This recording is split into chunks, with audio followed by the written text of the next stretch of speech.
Hello friends, आप सभी का हार्दिक स्वागत है आपके अपने YouTube channel Kautilya classes Hajipur में। हाल ही में लोकसभा चुनाव 2024 संपन्न हुए हैं और इससे संबंधित महत्वपूर्ण तथ्यों को अभी हम देख रहे हैं। फ्रेंड्स, इसके लिए विशेष सीरीज हमने चलाया है। तो आज के विशेष सीरीज में हम बात करेंगे नोटा के बारे में।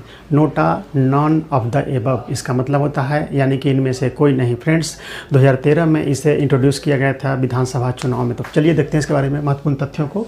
लोकसभा चुनाव 2024 NOTA none of the above शुरुआत कब हुआ? दिसंबर 2013 में पहली बार इसका इस्तेमाल राजस्थान, मध्य प्रदेश, छत्तीसगढ़, मिजोरम और दिल्ली में हुए विधानसभा चुनाव के दौरान किया गया था। फ्रेंड्स, अब देखते हैं सुप्रीम कोर्ट में नोटा लागू करने के लिए अपील करने वाली संस्था कौन है। ये भी ध्यान रखना है, काफ़ी एग्जाम में कभी भी क्वेश्चन पूछा जा सकता है कि सुप्रीम कोर्ट में नोटा लागू करने के लिए कौन सी संस्था ने याचिका दायर की थी। तो फ्रेंड्स, सुप्रीम कोर्ट में नोटा लागू करने के लिए अपील करने वाली संस्था जो 2004 में जनहित याचिका दायर की थी, उसका नाम है ह्यूमन राइट्स ऑर्गेनाइजेशन है ये, और उसका नाम है PUCL, peoples union for civil liberties. इन्होंने ही नोटा को मतदान प्रक्रिया में शामिल करने की अपील की थी सुप्रीम कोर्ट से, और उसके लिए एक जनहित याचिका दायर की थी। मतदान प्रक्रिया में नोटा के विकल्प को शामिल करने की मांग करते हुए सुप्रीम कोर्ट गई थी यह संस्था। और सबसे ज़्यादा नोटा वोट होने पर या नोटा पर एक निश्चित फीसदी वोट पड़ने पर चुनाव फिर से होना चाहिए, ये इन्होंने मांग किया था।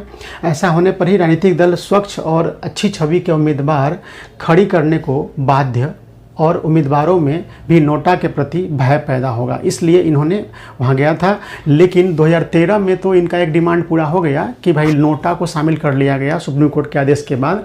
लेकिन एक निश्चित फीसदी वोट या ज़्यादा सबसे अधिक नोटा वोट होने पर चुनाव प्रक्रिया के अंतर्गत निर्वाचन कैंसिल कर यानी चुनाव फिर से कराने का जो प्रावधान था वो अभी तक सफल नहीं हो पाया। यानी कहने का मतलब है कि इस संस्था के द्वारा जो प्रयास किया गया उसका परिणाम 2013 में आधा आया। आधा कहने का मतलब नोटा का विकल्प शामिल कर लिया गया, लेकिन सर्वाधिक नोटा का वोट अगर हो जाए तो चुनाव फिर से किया जाए, ये डिमांड पूरा नहीं हुआ है और इसके लिए अभी भी याचिका दायर की जा चुकी है। फ्रेंड्स, तो ये संस्था जो है इसने दायर की थी 2004 में और 2013 में नोटा को शामिल किया गया। और आप देख लिया कि विधानसभा चुनाव 2013 में पहली बार नोटा को EVM में शामिल किया गया था।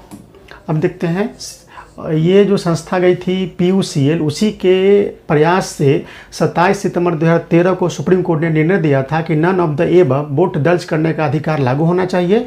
चुनाव आयोग को EVM में उसके लिए एक बटन प्रदान करने का आदेश दिया गया था। 2013 में सुप्रीम कोर्ट द्वारा लोकसभा और विधानसभा चुनाव के लिए नोटा का विकल्प प्रदान करने का आदेश दिया गया।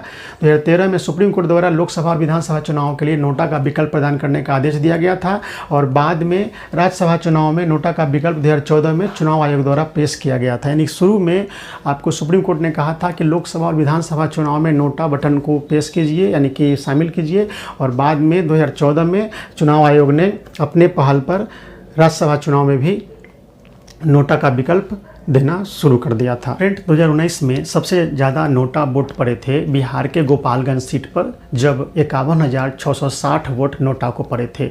जबकि 2024 में सबसे ज़्यादा नोटा वोट पड़े हैं मध्य प्रदेश के इंदौर लोकसभा सीट पर, जहां पे 2,18,674 वोट नोटा को पड़े हैं। नोटा वोट 2024 लोकसभा चुनाव सबसे ज़्यादा इंदौर 2,18,674, दूसरा स्थान आंध्र प्रदेश अरुकुर लोकसभा सीट 50,470, उड़ीसा में जो सीट है नवारंगपुर वहाँ पे 43,268, बिहार में गोपालगंज में 42,863। फ्रेंड्स, अभी आपने देखा कि 2019 में नंबर 1 पर था गोपालगंज नोटा वोट के मामले में, और इस वर्ष चौथा स्थान पर रहा पूरे देश भर में। झारखंड में कोडरमा में 42,152 वोट, उड़ीसा के कोरापुट में 37,131 और बिहार के हाजीपुर में 36,927 वोट पड़े हैं नोटा। अब देखते हैं लोकसभा चुनाव 2024 में कुल नोटा वोट पड़े हैं 63,47,509।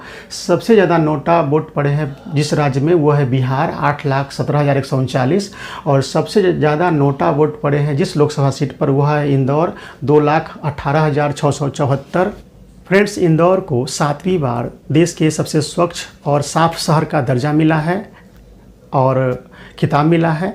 और इसी से यह स्पष्ट होता है कि यहाँ के लोग कितने स्वच्छ हैं, और शायद इसलिए सबसे स्वच्छ छवि के उम्मीदवार की तलाश में ही इन्होंने सर्वाधिक नोटा का एक रिकॉर्ड बना दिया है। फ्रेंड्स, तो देखते हैं 7वीं बार देश के सबसे साफ शहर का खिताब मिला है। विजेता यहाँ से हुए हैं इंदौर लोकसभा सीट से शंकर लालवानी जो बीजेपी के हैं।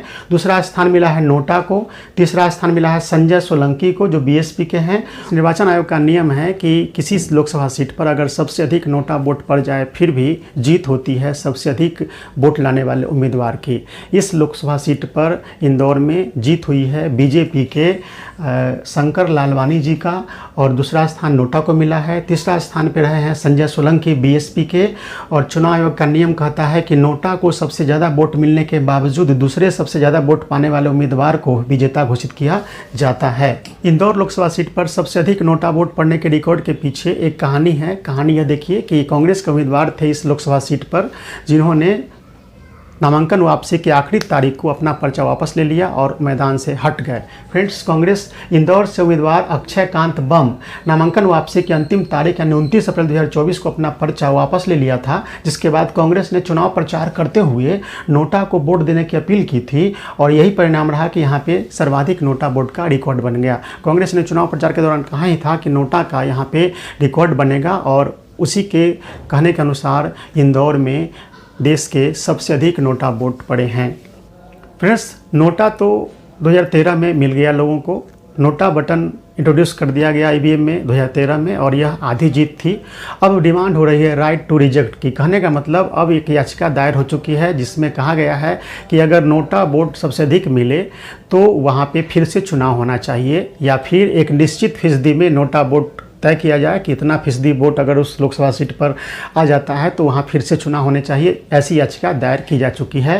देखिए यहाँ पे राइट टू रिजेक्ट के लिए ज़रूरी है नोटा में अधिक वोट मिले तो फिर से हो चुनाव। सुप्रीम कोर्ट में इस मांग की याचिका अभी लंबित है, और इसमें मांग की गई है कि नोटा वोट अगर सबसे ज़्यादा आए तो वहाँ पे फिर से चुनाव हो। साथ ही यह मांग की जा रही है कि एक निश्चित फीसदी वोट नोटा का तय कर दिया जाए कि अगर किसी लोकसभा सीट के कुल वोटों में इतनी फीसदी वोट नोटा को मिल जाए तो वहाँ फिर से चुनाव हो। ऐसी मांग सुप्रीम कोर्ट में की जा चुकी है। देखते हैं आगे क्या होता है इस पर। फ्रेंड, इस तरह से आपने नोटा से संबंधित बहुत सारे महत्वपूर्ण तथ्यों को देखा।